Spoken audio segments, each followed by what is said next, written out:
ngar siam tum me kan ya tui dai dul deuh lai ah en boi pui me kan ni tui hi anu box sia a boi thla ko mai khau box sia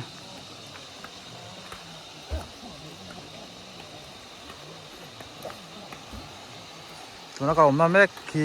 chom kai li chak lok khan ya thanga khuan le yawma chon khi ta tlak na zone li an dap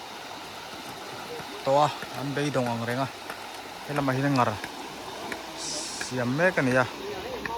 boi pui me ka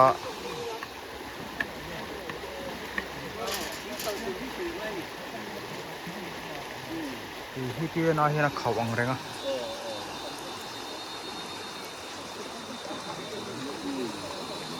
ne ser chip lama sapher quarter suai tu te anon theng thaboka